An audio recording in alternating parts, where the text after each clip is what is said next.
Hello students, this is Neeraj Gupta. इस video में हम सीखेंगे कि टैली में एक कंपनी को कैसे क्रिएट करते हैं। एक्चुअली ये फर्स्ट स्टेप है। कुछ भी काम करने के लिए, कोई भी लेजर क्रिएट करने के लिए, कोई वाउचर एंटर करने के लिए पहले एक कंपनी क्रिएट की जाएगी। ऑब्वियसली उसी की अकाउंटिंग करेंगे ना। तो सबसे पहले आइए चलिए सीखते हैं कि कंपनी को कैसे क्रिएट करते हैं। तो जैसे आपको यहाँ नजर आ रहा है, creating a new company, this is the first step. तो हमें क्या करना है, वही as usual gateway of Tally पे जाके क्रिएट कंपनी के ऑप्शन हमें पिक करनी है। तो जैसे अगर हम टैली खोलते हैं तो हमारे स्क्रीन पर ये इस तरह से नजर आता है। तो आप देख सकते हैं कि इस समय जो हाईलाइटेड है वो है select company, but there are no companies.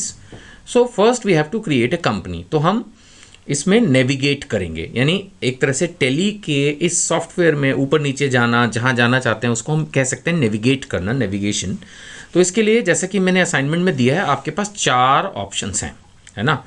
ये 4 ऑप्शंस हैं। आप एंटर के थ्रू बढ़ सकते हैं, यानी एंटर एंटर एंटर कहीं पे भी जाना हो, या टैब।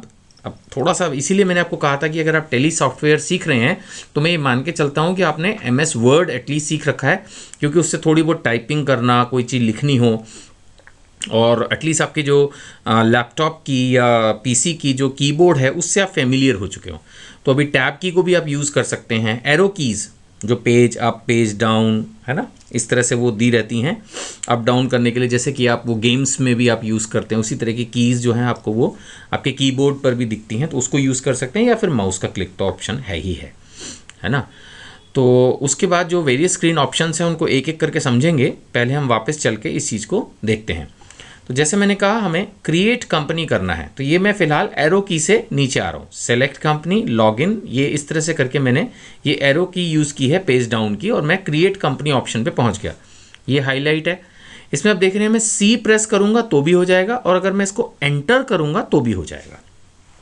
मैं फिर से रिपीट करता हूँ। जैसे टैली सॉफ्टवेयर में आप ये गेटवे ऑफ टैली है, आप देख सकते हैं यहाँ पर ये लिखा है गेटवे ऑफ टैली, और ये कंपनी इन्फो में हम क्रिएट कंपनी ऑप्शन पर हैं। तो क्रिएट कंपनी में जैसा कि C हाईलाइटेड है, तो C को अगर मैं प्रेस करूंगा तो भी यही काम होगा, और अगर मैं क्रिएट कंपनी को एंटर करूंगा तो भी वही काम होगा। तो मैंने सिंपल C को प्रेस किया और मैं यहाँ पहुँच गया। ठीक है। अब ये वेरियस ऑप्शंस हैं। तो जो मैं नेविगेशन की बात कर रहा था वो मैं यही बात कर रहा था कि अब जैसे इसमें अलग अलग जगह पे हमें जाना है, तो हम जो है इसमें एंटर एंटर करके भी पहला नाम जब तक मैं लूँगा वो एंटर एंटर नहीं ले रहा है। तो व्हाट आई मीन टू से कि इसके अंदर ये वेरियस ऑप्शंस हैं, जो हम ऊपर से नीचे जाएंगे उसमें ये एंटर, टैब, एरो कीज़, एक बार जब आप नाम एंटर कर लेंगे तो ये सारी ऑप्शंस लेगा भी, जब तक नाम नहीं लेंगे तब तक ये आगे नहीं बढ़ रहा है। इससे पहले नेम देने से पहले मैं ऊपर जो डायरेक्टरी है थोड़ा सा इसके बारे में बोलूँ तो ये जैसे मैंने अपने लैपटॉप में इसको D में सेव किया है। मोस्टली कंप्यूटर्स में ये C में भी सेव्ड होता है। तो D में इसलिए कर लिया क्योंकि कई बार जब कंप्यूटर फॉर्मेट हो जाता है, लैपटॉप फॉर्मेट हो जाता है, कोई वायरस आ गया, कोई प्रॉब्लम हो गई, तो डेटा उड़ने का चांस होता है, सम रिस्क इज़ देयर। तो इसलिए इसको हम D या E में अगर रख लें, अगर हमारे पास अलग अलग डायरेक्टरी ऑप्शंस हो तो वो ज़्यादा बेटर रहता है। तो फिलहाल मैंने जैसे इसको D में लिया हुआ है, तो D में ये अगर मैं क्लिक करके देखूं तो वहाँ टैली ERP 9 से नज़र आएगा, और फिर उसमें एक डेटा करके एक रहेगा, जहाँ पर ये मेरा जितनी भी मैं एंट्रीज़ कर रहा हूँ, जो मेरा डेटा है, अल्टीमेटली टैली क्या है, टैली में मेरा सारा डेटा ही तो जाएगा ना। मैंने किसी कंपनी का नाम किया, बाद में वाउचर्स एंटर किए, इन्फॉर्मेशंस गई, तो उनका बैकअप तो होना चाहिए ना कहीं। तो वो बैकअप कहाँ है, तो वो बैकअप यहाँ है। This is my directory D tally ERP data में, राइट। इसको हम चेंज भी कर सकते हैं, बट अगर अब मैं जॉब के एंगल से देखूं कि भाई आप एक जॉब करने वाले हैं कल को, तो जिस कंपनी में जो भी कंप्यूटर पे आपको बैठ के काम कराया जाएगा तो आप उसको छेड़ाखानी तो करोगे नहीं शुरुआत के पहले दिन में। तो कंपनी मान के चलिए प्रीवियसली जहाँ पर भी डेटा स्टोर कर रही है वो ठीक है, अदरवाइज मैंने आपको सजेस्ट किया कि आप इसको D में कर ले, है ना। इसकी डायरेक्टरी वगैरह कैसे चेंज करनी है, बैकअप कैसे लेना है, रिट्रीव कैसे लगना है, ये सब चीज़ें जो है मैं थोड़ा सा आपको एंड में सिखाऊंगा। अभी हम ये मान के चलते हैं कि हमारे सामने एक चीज़ें खुली हुई हैं, और अभी हम टैली के ऊपर वर्किंग ज़्यादा सीखें बजाय थोड़ा सा उसकी जो टेक्निकल वर्जन है उसको हम बाद में सीखेंगे बट बाद में, राइट। अभी इसको हम छोड़ के आगे बढ़ सकते हैं, इतनी कोई टेंशन नहीं है। फिर भी मैंने थोड़ा सा आपको डायरेक्टरी के बारे में बता दिया कि है क्या। मैं फिर से बताता हूँ, ये वो पाथ है जहाँ पर आपका डेटा स्टोर हो रहा है, राइट। इसको आप चाहो तो चेंज कर सकते हो, फिलहाल सजेस्टेड नहीं है, जो है ठीक है, आगे बढ़ो। अब जैसे कि लिखा है साफ नाम देना है, तो मैंने एक कंपनी क्रिएट करके चल रहा हूँ जिसको फ्रीक्वेंटली आपको समझाने के लिए यूज़ करूँगा। तो यहीं से हम एक पहली कंपनी की क्रिएट कर रहे हैं। तो इसके लिए आपके असाइनमेंट्स के अंदर दिया है, वहाँ पर आपको देखते रहना पड़ेगा। ये असाइनमेंट मैं साथ साथ चला रहा हूँ स्क्रीन पर भी, बट आप सबके पास बुक भी है तो आप अपनी बुक से देख सकते हैं। तो मैंने सबसे पहले जो इसमें कंपनी ली है वो उसका नाम अपने नाम से ही जैसे क्रिएट कर दिया। तो it is Neeraj Gupta traders. Suppose traders होता है जो सामान खरीदते हैं बेचते हैं, तो इस तरह से मैंने एक नाम बना दिया इसको, नीरज गुप्ता ट्रेडर्स। तो नेम में इस तरह से आप कोई भी एक नाम, जैसा भी नाम हो कंपनी का। एक्चुअली जो बच्चे थोड़ा कंपनी लॉ पढ़े होंगे वो सोच रहे होंगे सर नीरज गुप्ता ट्रेडर्स तो हो सकता है सोल प्रोप्राइटरशिप हो, फिर इसको कंपनी क्यों बोल रहे हैं। एक्चुअली टैली की भाषा में हर ऑर्गेनाइजेशन को कंपनी ही बोलते हैं, चाहे वो सोल प्रोप्राइटरशिप हो, चाहे पार्टनरशिप फर्म हो, चाहे HUF हो, चाहे कंपनी हो, है ना। तो वो बेसिकली इसको कंपनी कह रहे हैं, basically it's the name of the organisation, right. तो अब इसके बाद जैसा मैंने कहा था, इसमें हमें नेविगेट करने के लिए एरो की भी ऑप्शन अवेलेबल है, एंटर भी ऑप्शन अवेलेबल है, टैब की भी ऑप्शन अवेलेबल है। मैं चेक कर रहा हूँ खुद भी प्रेस करके, तो ये सारी ऑप्शंस आपको नज़र आ रही हैं। खैर आगे बढ़ते हैं। तो मेलिंग नेम में तो ऑब्वियसली कंपनी का सेम नेम, चाहें तो आप बदल सकते हैं, नहीं तो बेटर रहेगा जो कंपनी का नाम है आप मेलिंग नेम भी वही दें। अब आ जाते हैं एड्रेस पे।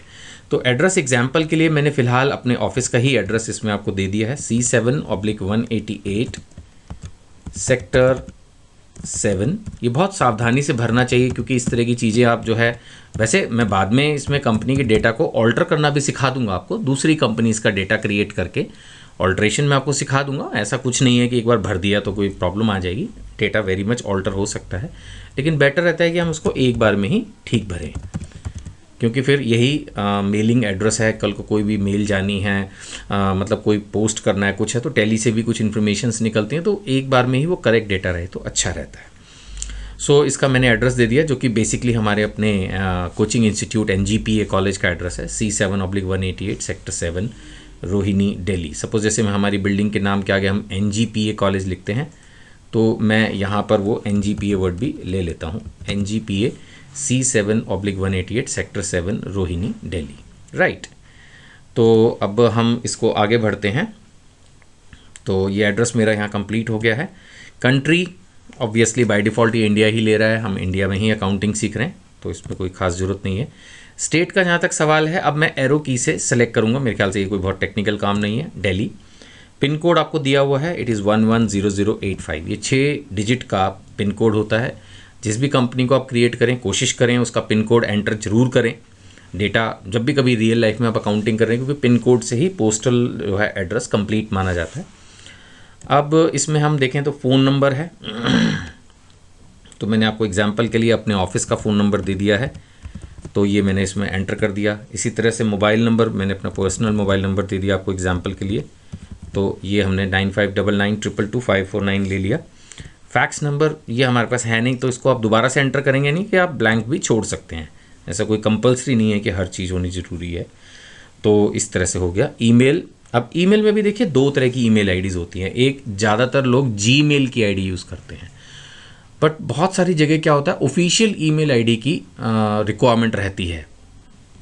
जीमेल की आईडी भी ऑथेंटिक होती है, बहुत ज़्यादा यूज़ है आज की तारीख में जीमेल की आईडी का, बट अगर कंपनी की अपनी ऑफिशियल वेबसाइट हो तो कई बार कंपनी की कॉर्पोरेट ईमेल आईडी को यूज़ करना ज़्यादा बेहतर रहता है। तो मैंने उस हिसाब से अपनी कॉर्पोरेट आईडी यहाँ पर आपको दे रहा हूँ मैं, neeraj@ngpaeducation.com, है ना।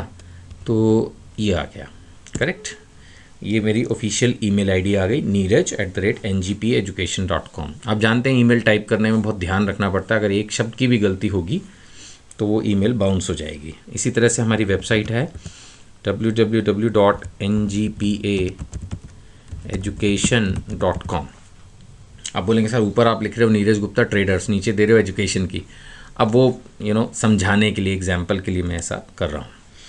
अच्छा, फाइनेंशियल ईयर जो है बिगनिंग हमने जो लेना है वो है 1 अप्रैल 2017। अब जो बुक्स की बिगनिंग होगी वो भी ऑब्वियसली 1/4/2017 से ही होगी। कोई भी किताबें आप लिखेंगे, अकाउंटिंग करेंगे तो फाइनेंशियल ईयर की बिगनिंग से ही करेंगे ऑब्वियसली। लेकिन अगर साल के बीच में, ये बात मैंने नोट्स में भी दी है, कि अगर हम साल के बीच में से अकाउंटिंग कर रहे हैं, बुक स्टार्टिंग 1/4/17 होगी, but it will be different if book starting from middle of the year. कई बार हो सकता है ना किसी ने नया बिजनेस साल के बीच में शुरू किया हो, तो ऑब्वियसली फिर बुक्स की स्टार्टिंग डेट डिफरेंट होगी, लेकिन फाइनेंशियल ईयर तब भी 1/4/17 से शुरू माना जाएगा, है ना। ये वाला जो ऊपर वाला डेटा है ये तो 1/4/17 ही रहेगा, लेकिन बुक्स बिगनिंग फ्रॉम की डेट चेंज हो जाएगी, ठीक है। अब ये सिक्योरिटी कंट्रोल वाला पोर्शन जो है आपको नहीं सिखाया जा रहा है। ये एक तरह से हम जब टैली सीख लेंगे बेसिक वर्किंग, तब मैंने कहा ना कुछ टेक्निकल चीज़ें जैसे डायरेक्टरी कैसे चेंज करना है, प्रिंटिंग, ईमेल, बैकअप का रीस्टोर, ये सब चीज़ें मैं आपको बाद में सिखाऊंगा। अभी हम ये मान के चलते हैं कि हमने टैली की वर्किंग सीखनी है, तो अभी ये हिस्सा मैं छोड़ रहा हूँ, इसको भी सिक्योरिटी कंट्रोल को भी नो। अब आ जाते हैं हम बेस करेंसी इन्फॉर्मेशन पे, जो आपको नीचे की तरफ दी है। बेस करेंसी इन्फॉर्मेशन आप सब जानते हैं, जो सिंबल है वो रुपीज़ का ऑलरेडी आपको नज़र आ रहा है। फॉर्मल नेम INR आप जानते हैं, कोई नए नहीं है आप इससे। इसकी फुल फॉर्म होती है इंडियन रुपीज़, असाइनमेंट में दिया गया है। जहाँ तक सवाल है सफिक्स होता है, जैसे प्रीफिक्स होता है, कोई चीज़ पहले लिखना, सफिक्स है बाद में, तो सफिक्स नहीं लगाते। इंडिया में ये कल्चर नहीं है। इसके बारे में मैंने असाइनमेंट में दिया एक्सप्लेनेशन कि कुछ कंट्रीज़ में इसकी ज़रूरत होती है, in few countries it is required but no such requirement in India, hence no, तो इसकी कोई ज़रूरत आपको नहीं है। जहाँ तक space between amount and symbol है, तो वो एक कैरेक्टर का स्पेस काफ़ी है। शो अमाउंट इन मिलियंस, इसको भी नो कर दिया है। इंडिया में मिलियंस का कल्चर नहीं है, हमारे यहाँ तो जो है वो 100, फिर 1000, फिर लाख, फिर करोड़, ऐसे चलते हैं। मिलियंस जो है, मिलियन इज़ 10 lakhs, हमारे यहाँ इसका कल्चर कम है, तो बाय डिफ़ॉल्ट आप इसको नो ही करेंगे। और डेसिमल प्लेसेस भी 2 ही होते हैं, आप जानते हैं ना, जैसे कि माना कोई भी चीज़ है 25 रुपीज़ 78 पैसा, तो 2 डेसिमल प्लेसेस तक इसको करते हैं और पैसा ही बोलते हैं। और number of decimal places for amount in words, तो वो सेम ही रहेगा, डेसिमल प्लेसेस 2 पॉइंट तक रखेंगे इसको। अब वो बोल रहा है कि भाई एक्सेप्ट कर लें, सारा डाटा आपने डाल दिया, तो आप वाई यस के लिए एंटर भी कर सकते हैं या सिंपल वाई प्रेस कर सकते हैं, तो ये हो गया। तो अब थोड़ा सा देखिएगा, अभी तक जो है हमारे पास इसमें कोई कंपनी नहीं थी, लेकिन अब हमारे को नज़र आ रही है नेम ऑफ द कंपनी में नीरज गुप्ता ट्रेडर्स, ये एक कंपनी। इसमें अभी तक हमने कोई वाउचर खैर एंटर नहीं किए हैं, that is different, but as such now you can see on the left pane. ये लेफ्ट पैन मैंने आपको बताया था ना, ऊपर हॉरिजॉन्टल बार, ये वर्टिकल बार। अब देखेंगे वर्टिकल बार में लिखते ही कुछ आना शुरू हुआ, उस समय सिर्फ एक कन्फिगर नज़र आ रहा था। अभी कंपनी इन्फो, डेट, पीरियड, ये कुछ नज़र आ रहा है। इनका क्या करना है बाद में बताऊंगा, अभी आपको ये सब आने नज़र शुरू हो गए। तो एक कंपनी के क्रिएट होते ही अभी थोड़ा सा इंप्रूव हुआ। गेटवे ऑफ टैली में भी देखिएगा तो पहले कुछ नहीं नज़र आता था, 2-3 चीज़ें, अब काफ़ी कुछ reports and so many things आपको नज़र आनी शुरू हो गई। ये चीज़ आप अभी से सीख लीजिएगा कि हर एक चीज़ में जो इन्होंने पहला वर्ड किया है यूजली वो बोल्ड किया हुआ है। वैसे कई में जैसे बैंकिंग में पहला बी ना करके एन किया हुआ है, क्योंकि एक्चुअली बी इन्होंने बैलेंस शीट में यूज़ कर लिया। तो जो इसमें बोल्ड है, अगर आप सिर्फ उस एक बटन को भी प्रेस करें तो वो खुलता है, अदरवाइज़ वहाँ ले जाके उसको अगर आप एंटर करेंगे तो भी ये खुलता है इस तरह से, है ना। कहीं पर भी आप ले जाके इसको प्रेस करेंगे तो भी खुल जाएगा, या सिर्फ पहला वर्ड अगर आप प्रेस कर दें, वो धीरे धीरे आपको प्रैक्टिस होने लगेगी, ठीक है ना। तो इस वीडियो में इतना ही। अब हम एक कंपनी हमने बना ली, अब और इस तरह से 1-2 कंपनीज बनाकर हम प्रैक्टिस करेंगे। तो next video will be a practice video, जिसमें मैं और कुछ कंपनीज का डेटा लेके कंपनी क्रिएट करवाऊंगा आपसे, मे बी 1 या 1 से ज़्यादा, देखते हैं। और उससे क्या होगा कि एक बार आपको कंपनी क्रिएट करने का अच्छा कॉन्फिडेंस आ जाएगा, फिर धीरे धीरे आगे बढ़ते हैं, राइट। Thank you.